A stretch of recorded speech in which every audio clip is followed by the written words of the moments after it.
That's what I have you for. Carry around stuff. You want me to make Liz, a spot? you failed. Where are you at? Here. Yeah, somewhere in there. Lower shelf for the coffee. Thank you. And upper shelf for the This is the gimbal. reason why we keep you Yeah. employed around here. Look at that. Look at that. Spot. Perfect. And your papers, sir. Thank you. Jim, good morning. Workman, tactical casual. Sure. I made a decision to be casual today, so that's what it is. Good morning, and welcome to you should feel very honored. It's a very rare Friday live. I am off work, but I couldn't stay away from you guys, so I had to come in and say hi. Liz, producer, Phil on screen, talent. That's right. Hey, Mr. I do everything grammatically correct. You forgot to end your quotes. Failed. Oh. Failed. Bam. Failed. Doesn't happen often.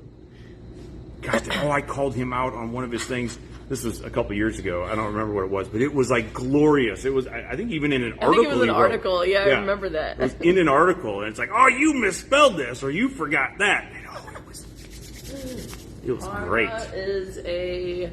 It was great.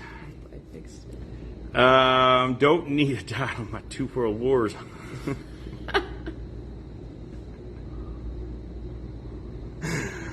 Oh, that's not wrong.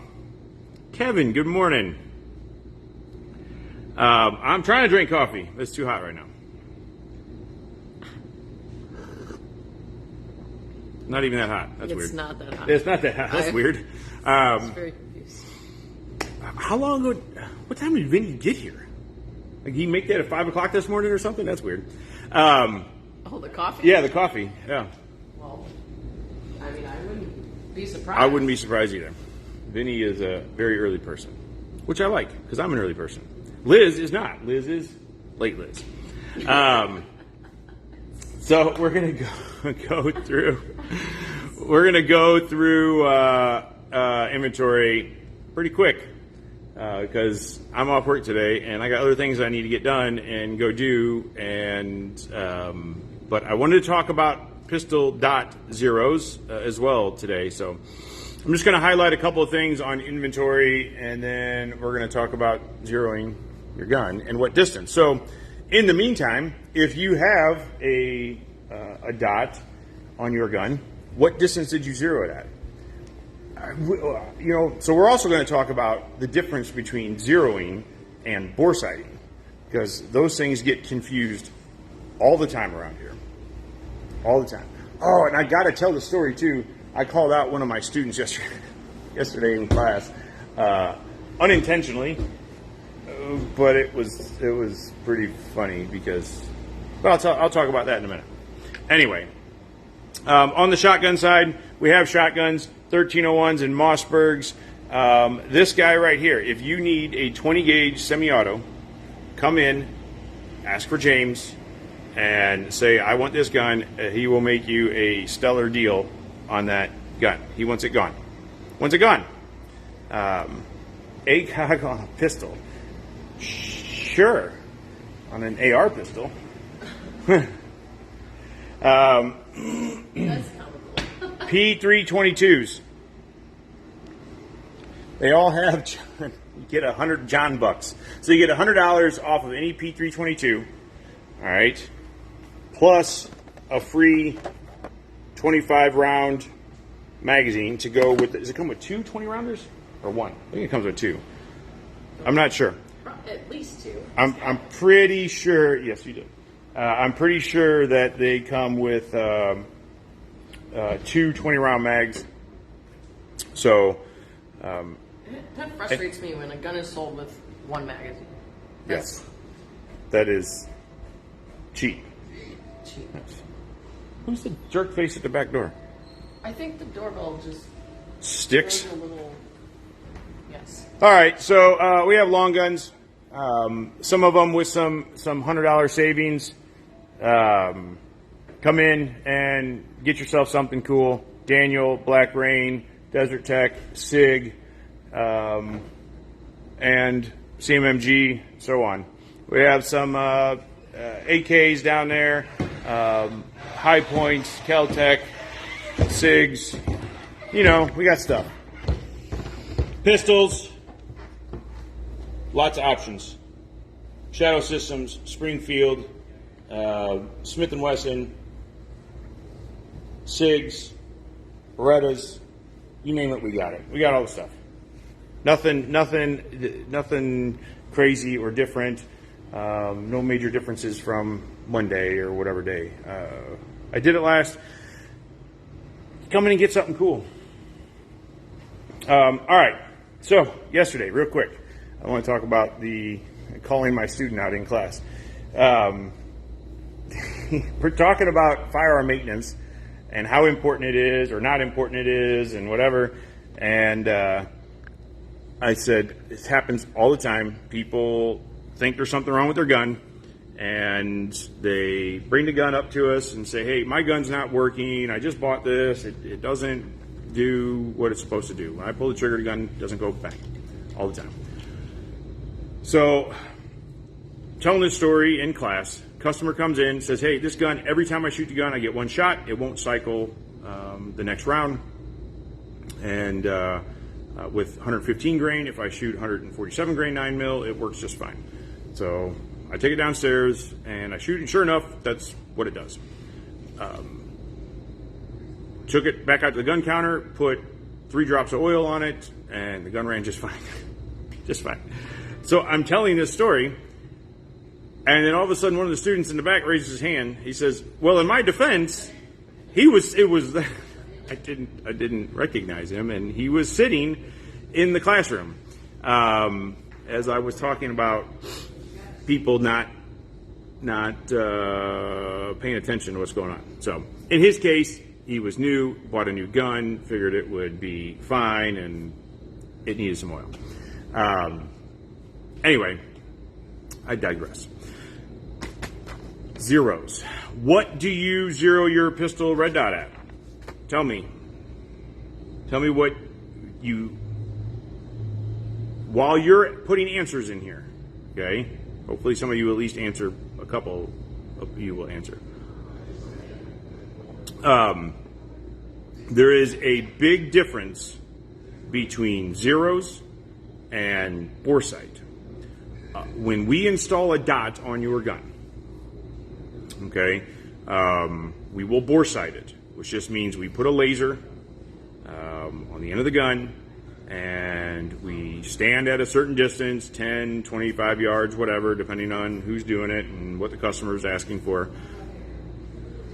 And then we move the red dot with its windage and elevation until they line up. That is not zeroing. That is boresighting. That is getting you to a general level of accuracy, okay, so that you can hit paper at given distances. A lot of people assume that because it's a laser and it's coming out of your barrel or mounted at the end of your barrel that it's going to be perfect. It is not, because even the laser itself has windage and elevation adjustments. Even if you have a laser cartridge, you can adjust windage and elevation of that alone. So it's very, very general. You still have to put in the work, okay? We have students show up to classes a lot that if we shoot at any sort of distance, we'll ask, is your dot zeroed? Oh yeah, you guys did it when I bought it. No, we didn't. Unless you paid extra for the gunsmith to go do it, we did not zero your gun. And it's really, really hard for someone else to zero your gun. It can be done, and it can get really, really pretty close, but it still should be you as a shooter that zeros, which adds some complication that we're going to talk about here in a second. So let me see what Workman says here. Normally I zero my dot either 7 or 10 yards because most CCW encounters will happen within that range. Do they all happen at that distance? No. But I can hold the dot appropriately for something further away if needed. Okay, but what's your holdovers? That's an important thing to know. Your holdovers or hold unders, maybe it's an important thing depending on distance. I should have run a 7-yard chart. I didn't, because it's not a really common zero for people that are really trying to zero their gun. The two most common are 10 yards and 25 yards. I feel that most people think the 25-yard zero is best because you're zeroing further away. So anything in between there is good.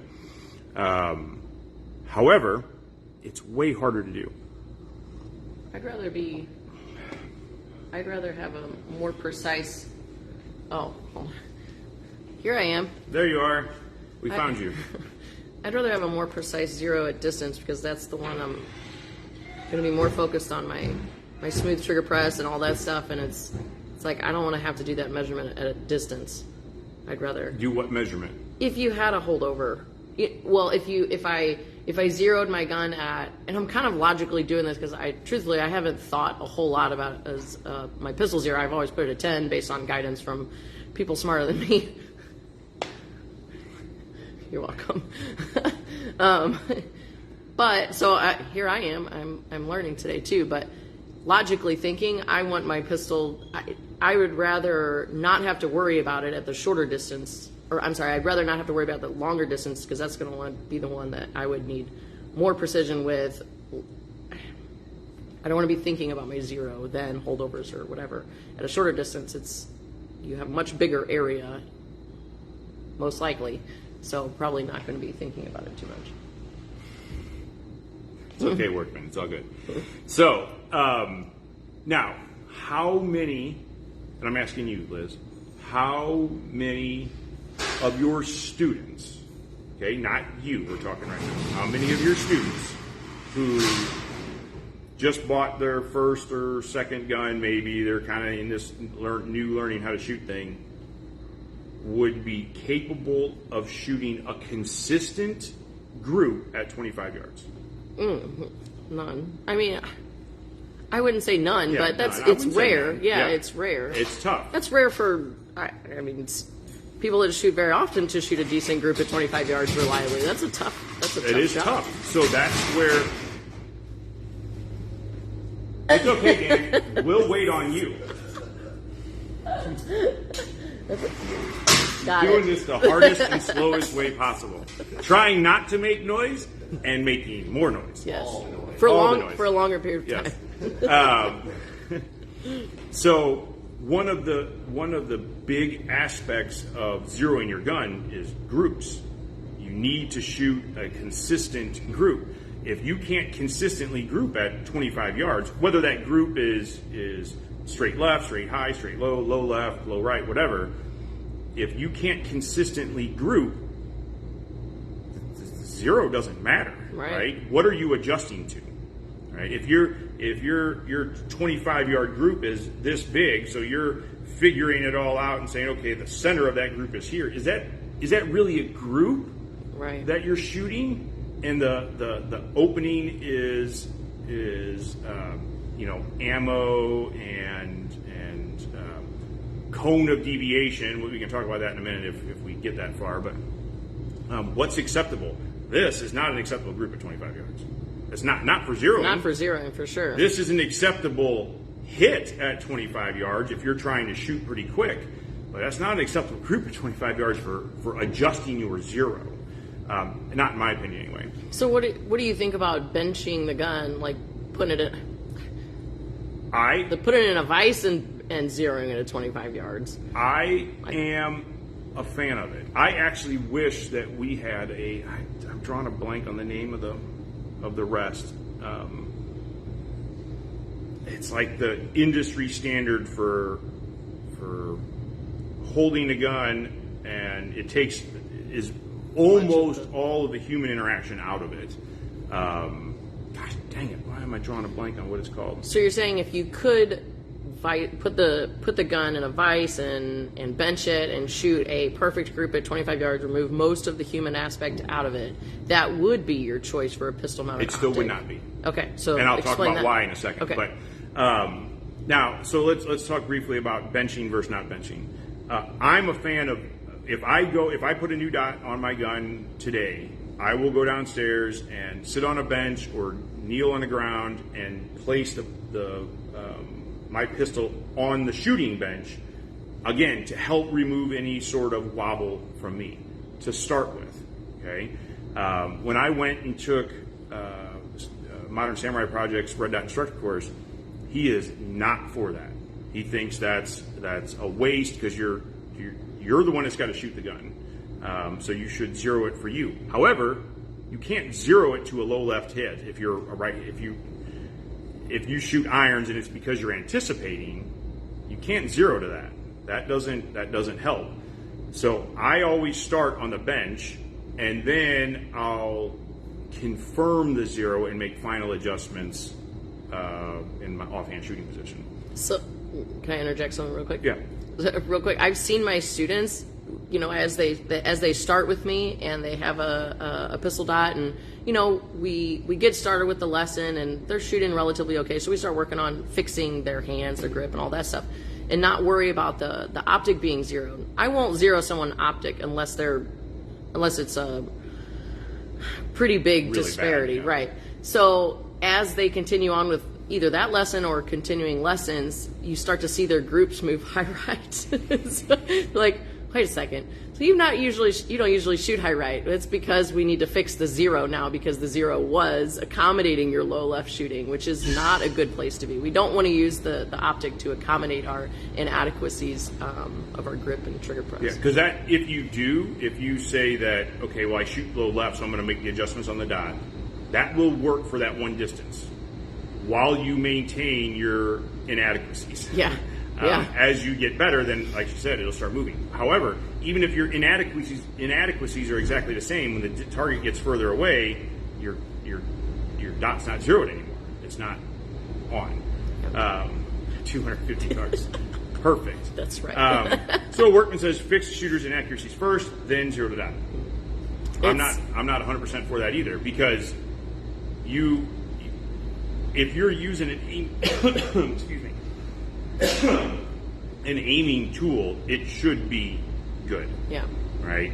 I don't think it's necessarily the very first thing you have to do right away, but I'm not going to say shoot for the next 2-3 months to try to get good at shooting and then zero your dot, because if you're aiming your dot at something and you're not hitting what you're aiming at, that can become a frustration, mm-hmm. Right? And if it's because you're shooting good but your dot's not zeroed right, that'll have the opposite effect. And the shooter will have a hard time gaining confidence with if they're shooting better or not, because they don't truly know if the dot's zeroed. So there's really no way of. So let me talk about hold on just for a second. 25-yard zero. Okay, so just because ballistics are not her thing, and this is going to be a total off the top of your head, I think it would be a good representation of what most people think. No, okay. It's just a good idea. I'm guessing numbers is at 25 yards. If you zeroed your gun at 25 yards, what do you think the difference would be at 10? Hold up, like inches on the target. If you aimed center mass at 25 and you hit center mass, and you aimed center mass at 10 yards, where do you think you would hit? First off, you think you'd hit high or low? If I was zeroed at 25 and I'm shooting at 10, yes. I would hit low. Correct. And so I would maybe an inch. 0.3 inches. There you go. Zero. Yeah, this is not much at all. 0.3 inches. That's zero. That's well within most people's ability to be accurate. I'm trying to visualize me shooting at 5 yards when I zero my gun at 10, and how much I hold over on those little bitty diamond. Yeah. So things, it would be not almost much, yeah. at 5 yards. So step to the side for a second. Okay. At 5 yards, or even closer, you're pretty much going to be guessing that the middle of this is going to be lined up. This is not going to raise that fast, right? It's going to, the difference on the target is going to be exactly the same as the distance between the middle of here and the middle of here. It really is. Okay. At 10 yards, though, with a 25-yard zero, you have a 0.3 inch difference. That's nothing. So that's kind of cool, right? That's a good thing. Now, let's say that we're not talking self-defense. We're talking maybe competitive, maybe just for fun. Let's talk about 50 yards. You ever shot your pistol 50 yards away? Mm-hmm. Absolutely, you have. What do you think? Do you think you're going to get high or low at 50 yards with a 25-yard zero? You aim center mass. A little bit high. Okay. Yeah, well, now considering what you just told me, well, I don't know, because the distance and the physics changes when the further you're going out, especially with pistol ammo. I'd say you're probably about a half inch to 3/4 of an inch low. You're an inch low. Okay. Still well within people's ability to be accurate. At 50 yards, an inch, that's not nothing. Much. Especially so between 25 or between point blank and 50 yards, you're going to hit within an inch. The biggest difference, you got the 60 yards, you're 2 inches low, 4 inches at 75, 100 yards, you're 9.5 inches low. 100 yards with a pistol, it's already a good shot, right? Yeah. Sure. Now, 10 yards. 10 yard zero, so at 10 yards, you'll be point aim, point impact. What do you think the difference would be at 25? Do you think you'll hit high or low? I'll hit high. Correct. And maybe a 1/4 inch. I don't know. I'm right at a 1/4 inch. Okay. 0.8 inches. Look at you learning ballistics. Just just in your head, you got it all figured out. Yeah, right. 0.8 inches. Woo. High. Okay. High. So again, that's well within somebody's ability to be accurate at that distance. What, Kent, good morning. Kentskis. What? That's cool name. Kentskis. Where do most people, when they're inaccurate, they tend to do what? Shoot high or shoot low? Oh, low. Shoot low. Yeah. So you're adding another 1/4 inch of help for any minor inaccuracies at 25 yards. So I like that. Now, let's say 50 yards. What do you think the difference would be? High or low? High. What? How high? If you're 1/4 inch high at 25 yards, how high do you think it'll be? Oh, you know, I don't know, an inch. I'm guessing. Okay. Still going up? Well, yeah, because it's not. No. This is. My face is gonna start turning red. Yeah. Just still. So it's still high, but it's a half inch high. Yeah. Okay. I was gonna say it's not much. Yeah. It's a half inch high at 50 yards. So you're still well within, certainly within my ability to be accurate at 50 yards. Where's it gonna meet that zero again? Zero again? It's gonna be zero again at 60 yards. Okay. I was like, pistol ammo doesn't go that far, so but I know that I underestimate how far it can go. So anywhere yards it starts really between the highest rise that you have is 1 inch at 35 yards. So still at 35 yards, 1 inch is nothing. 10 yards, in my opinion, gives you a more flat trajectory. Mm-hmm. Okay, sure. Self-defense wise, if you zero at 7 yards, that's fine for self-defense because it should be fine. Obviously, you could have longer shots. My guess is that if we ran a 7-yard chart, the numbers would be higher at some of the closer distances. So even at 25 yards, it might be a little bit higher, but then it's going to drop off sooner because you're making a much more drastic change to try to get that dot to meet the barrel. Actually, you're pointing the dot down to try to meet the center line of the barrel sooner. 10 yards, while those two, anywhere between 0 and 50 yards, there's really not a huge difference between the 25 and the 10-yard zero. 10 yards, a bazillion times easier to do. And what I was trying to articulate earlier, that now I maybe can articulate a little bit better now, is that the holdover that you have to consider is much less of a consideration at a closer target, defensively considering, and obviously there's always an exception, but a closer threat usually means you don't have to consider your sights as much because it's a bigger target, it's a quicker thing that you need to do. So I would rather, I like it. Okay, so that's all I had to say about that. I like the 10 because it's easier for more people to do. Okay, so earlier I mentioned cone of deviation. It's basically if you wobbled a laser around, right, at 5 yards, the circle is going to be small. At 10 yards, it's going to be a little bit bigger. At 25 yards, it's going to be a little bit bigger. So there's going to be, when you're holding your gun out here, there's going to be some movement, right? So even if you do everything else perfect, there's going to be a bigger pattern at 25 yards than there is going to be at 10. If you don't do it perfect at 25, your group is going to open up really big, really fast. Yeah. At 10, you don't have to be as perfect, right? Because your mistakes aren't magnified. Your mistakes are more than doubled at 25 yards. So you have to be extra perfect to get a true zero at 25 yards.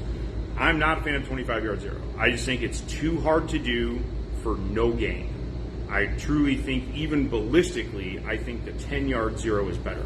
And there's all sorts of factors. So these numbers that we're given are for one load, of a 9mm, given a certain distance. Literally, I did not scientifically measure the center line between here and here. I literally took a tape measure and said, okay, that's about 3/4 of an inch. Right? If you were trying to do true ballistics for it, you would want that exact measurement. I'm not that worried about it. Very general numbers, really just to represent that it doesn't matter. It doesn't matter. And truthfully, I think the 10 is better. The difference is so minor that it doesn't matter. It's both of those numbers, or all of those numbers, are well within the vast majority of people's ability to be accurate. It's just the 10-yard zero is easier to do. So what about, and this might be a little off topic that you're not prepared to talk about, and if so, that's fine, but ammunition considerations when zeroing your gun. Should you zero with your jacketed hollow points? Do you think that's going to cause as much of an issue?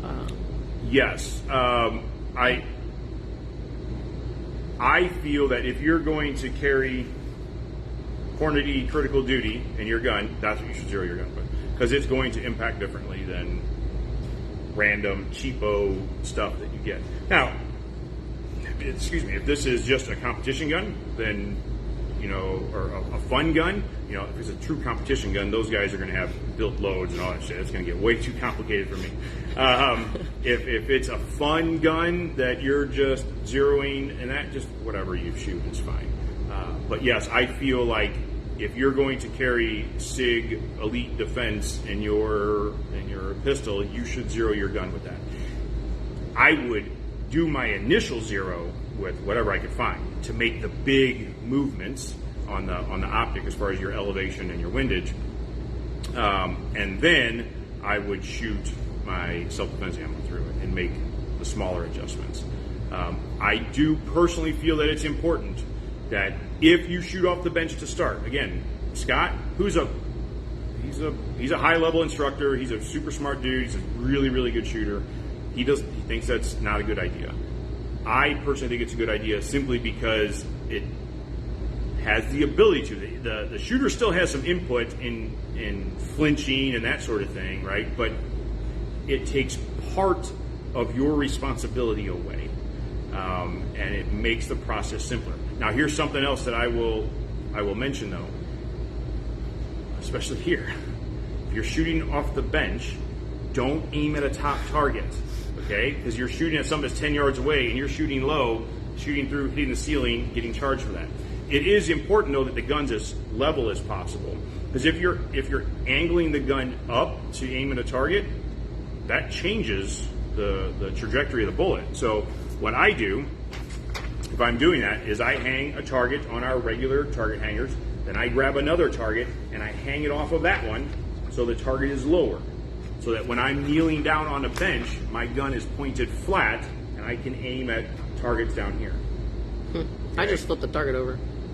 But I'll it's shoot still the too bottom. high. Not from. So the bench is down here. Right? I guess I don't think, I usually can get the grip pretty flat and I'll shoot the bottom bullseye. I get the 5-bowl targets or something. Yeah, that's what I do too. I get the 5 bulls. But if you look at it when you go downstairs, the bottom of the bench is still well underneath the target. Yeah. So I hang another target on it so that it's even with the bottom of the bench. Yeah. So that when I put, even with where my gun would sit on the bottom of the bench. Right. And is that going to be, is it going to make that big a difference if you have the 5-bowl target that has the targets lower in the bottom? Might not be a huge difference, but it is going to change it because you're angling the gun up. So it's all measurements for sure. That's why I say if you're a bow hunter and you shoot from a stand, you should. 10-yard comment was. Yeah, I wanted to look back up at that because I thought you said 7 yards. Yeah, you did say 7 yards. I thought. God, the comments are so hard to scroll. They through. are hard to scroll through. No, I can't find it. Well, we'll just go with that because you were grammatically incorrect earlier. So if you partially made up for that with some other correct statement. I really wish you would walk away. That would be nice. But. Oh, and if you are... So then you weren't correct. Yeah. Yeah, that's... I chose somewhere between 5 and 50. You should zero your gun. Boom, done. I chose A and B. Yeah. Well, only B was right. Still chose the right answer. Right. Good job, Workman. And if you're zeroing your gun and you can't group, okay, so you're not placing the same bullets through the same holes or relatively close to it, they're like all over the place, and you don't typically shoot like that, check your dot. Yeah, that was the other thing I was going to mention is witness marks on your dot. Mm-hmm. I had this happen to me in class. In class, Scott's class, racing somebody, competing against somebody at, I think we were shooting at 50. Maybe it was 25. I can't remember now. That was 25. It was draw to first shot, one-on-one. And I've never made any claims to be any sort of world-class shooter. At 25 yards, I'm decent. I'm not great, but I am a decent shooter at 25 yards. I felt pretty confident going against the guy that I was going against. Shot timer goes off, I draw, boom, miss. The target, we're shooting at steel, 3/4 size silhouettes. I missed. He missed. So I thought, okay, we're going to go a little bit slower. Just take an extra 0.2 of a second, make sure my dot's in there, break a shot. Beat, draw, miss. He hit that time. So I lose. I'm out. I asked Scott, I said, hey, can I just shoot at the target? Sure, have at it. 3 shots, didn't hit a single one. Then I realized my dot was bouncing around on top of my gun. My screws had come loose, and my dot was bouncing around on top of the gun. And it's because SIG, in their most infinite wisdom, in the middle of a gun production, okay, gun A has this certain thread pitch. This is the exact same gun, but this was made on Monday. This one was made on Tuesday. So this one has a different thread pitch. We did not know that.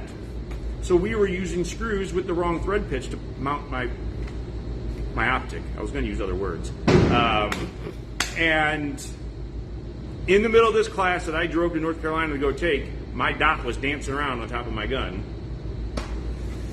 But that's why you bring a backup gun. So I brought a backup gun, and it was a Glock, and the dot stayed on, surprisingly, because it was an MOS gun. But it did stay on for the second day of class, and yeah.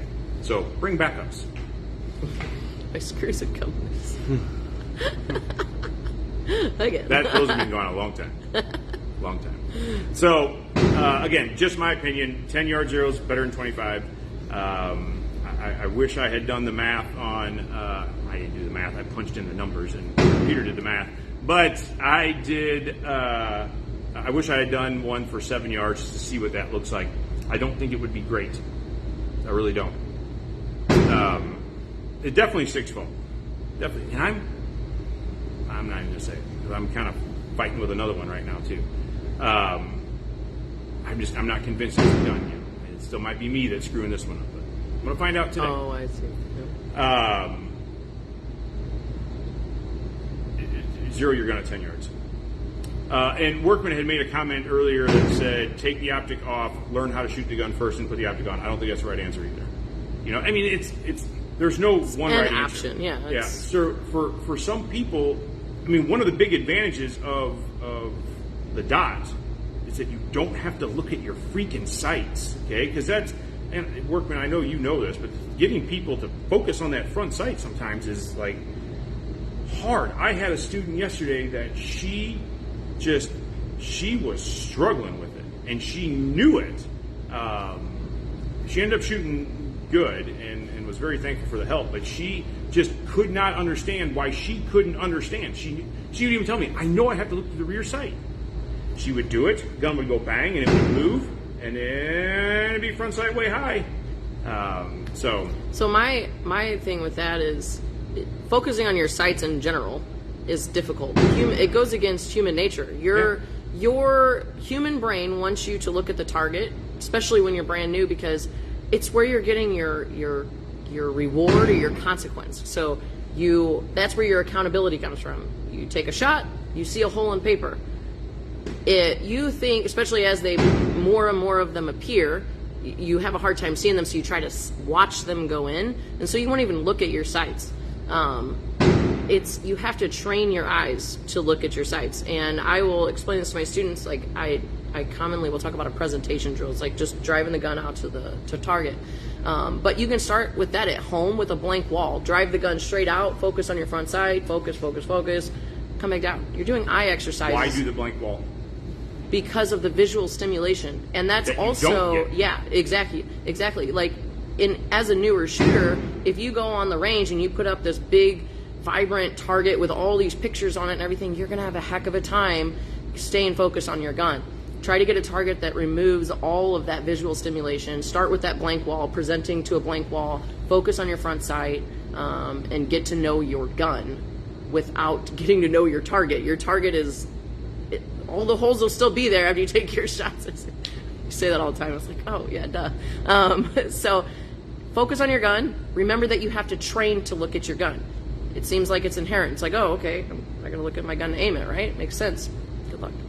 So I heard something the other day that I thought was interesting. It reminded me, I'm pretty sure this guy got it from Scott from Modern Samurai Project, but I was watching a Shadow Systems video, one of their Technical Tuesday videos or something, and they were talking about red dots and whether you should, pros and cons of irons and dots and all that stuff.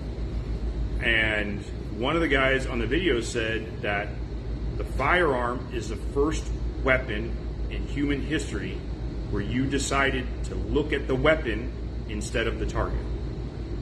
And then you see the main guy who does most of the videos is like, wait, is that true? And I'm pretty sure Scott said the same thing in our class. I can't think of another example that would have come before the gun that you looked at sights instead of your threat. So that's an interesting thing. It is a very unnatural thing for us to do, to shift your focus from the thing you're trying to hit to the front sight. Not with the bow until they're compound bows with so much later, much after the firearm. Sights, yeah. So modern bows, yes, we have a peep sight and we have pins and all that stuff, but not early bows.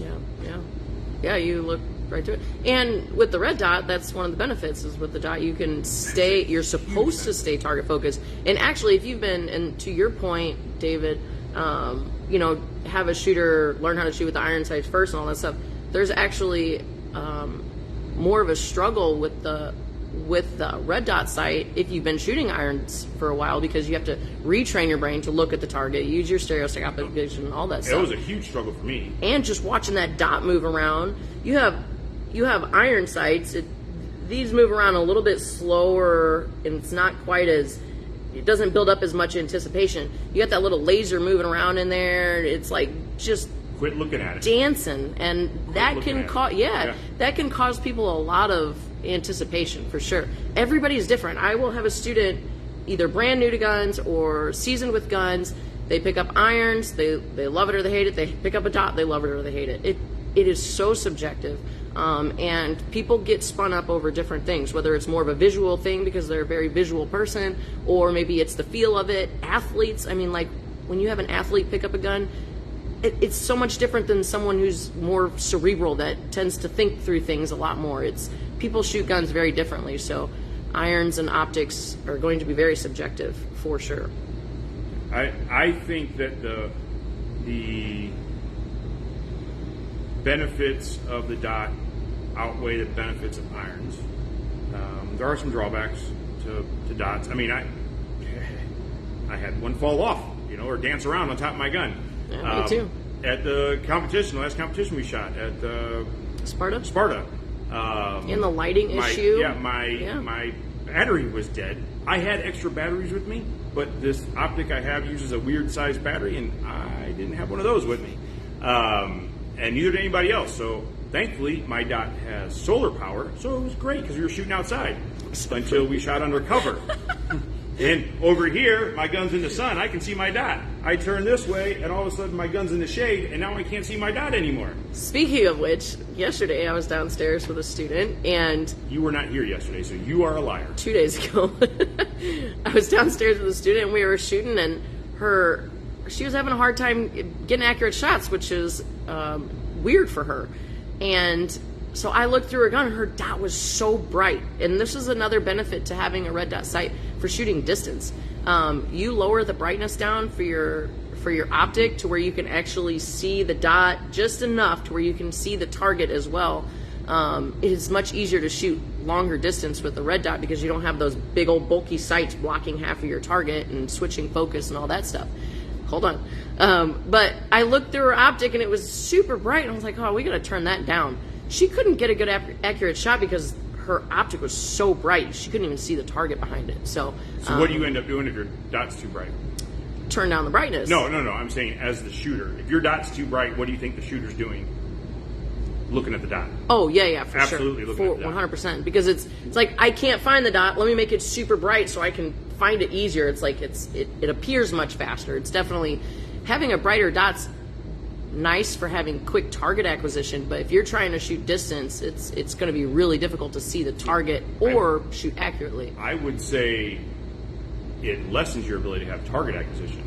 It makes it easier to have dot acquisition, which is not necessarily what you want.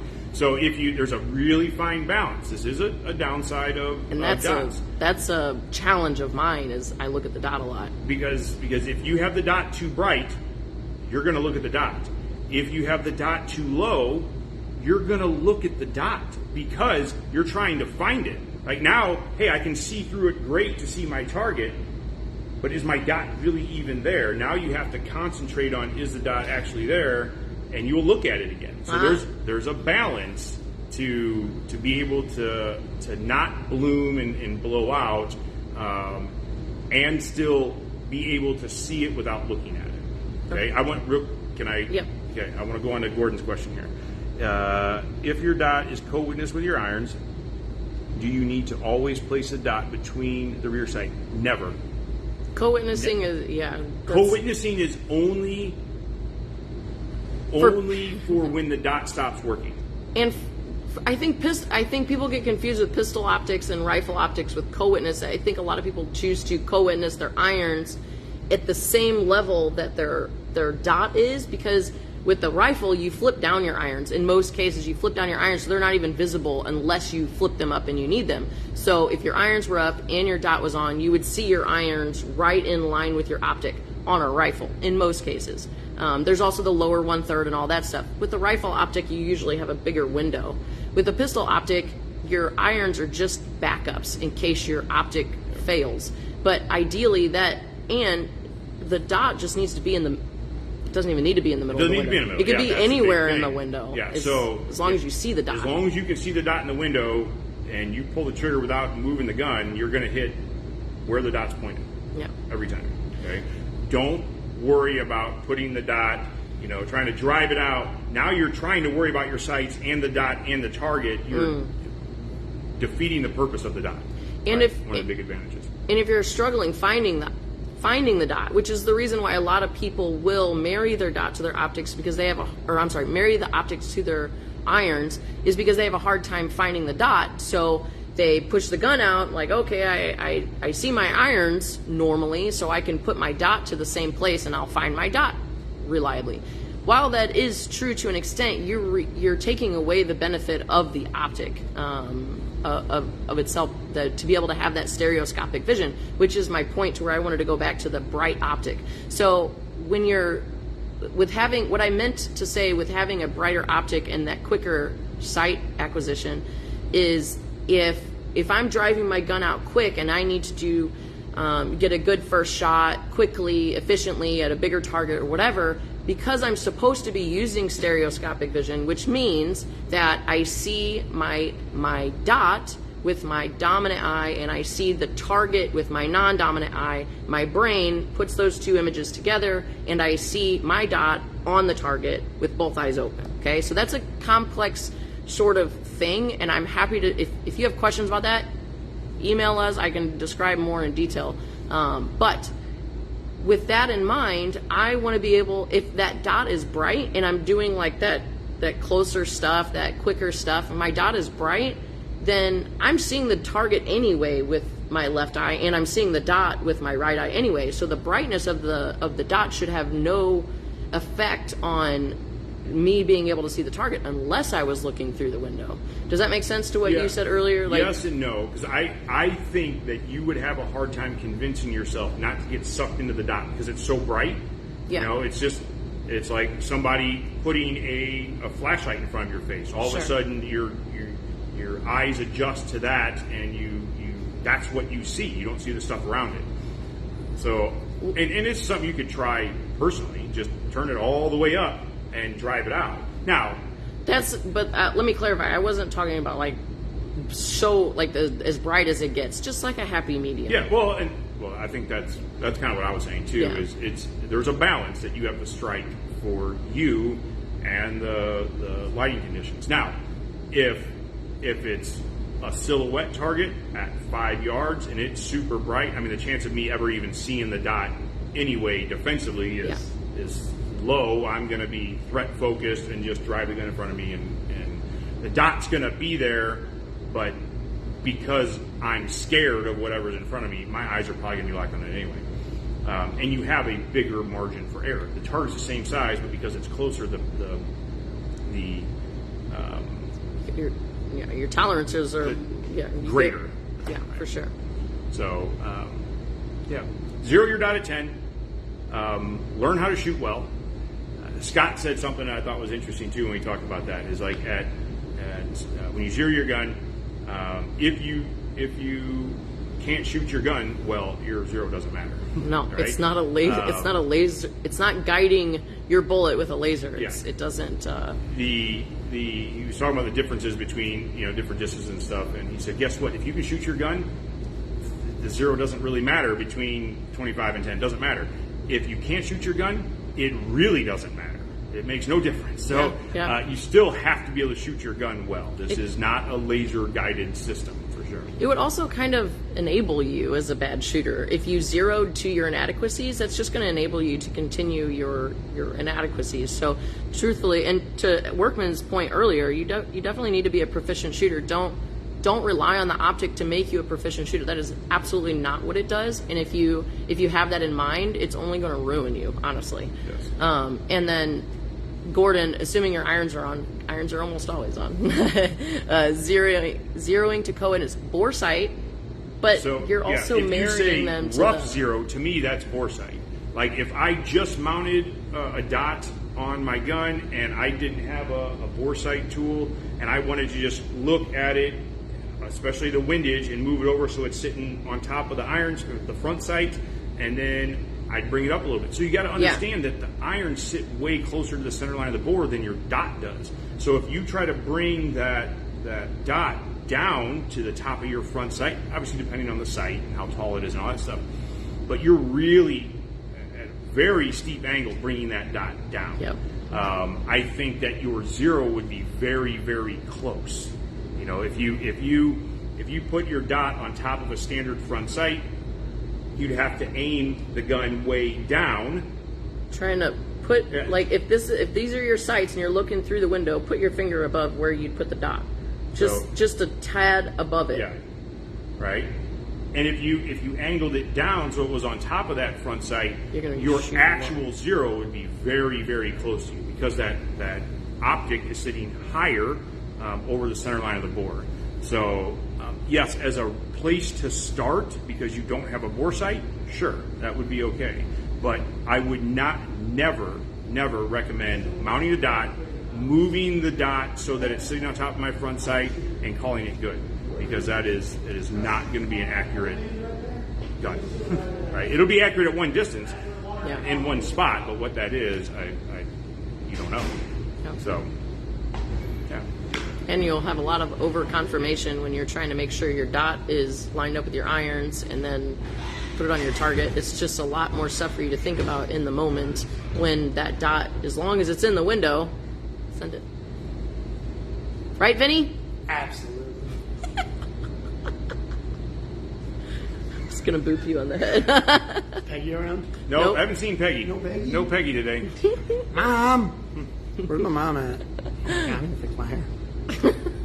What's up, face tubes? All right, that's all I got. It's time to go. You go to work and me to go somewhere else.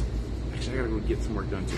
So anyway, if you have questions about zeroing your dots or distances or whatever, shoot me an email, phil@therangeSTL.com, or shoot Liz an email. She's got all the answers. So Elizabeth@therangeSTL.com. If you have general gun questions, remember, I don't remember, what are all the other sales? I don't remember. Oh, if you buy a Sig Sauer P322, That one I know. The others I don't. you get $100 off, and you also get a box of 25 round magazine.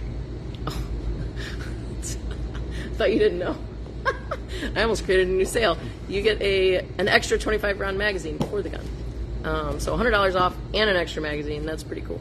And then we still have I don't remember what the other ones are though. well, we have the Angel donation. Yep. So get bullseyes. $5, you have a chance to win stuff. $5 minimum donation. You can donate More. all the monies. All the monies.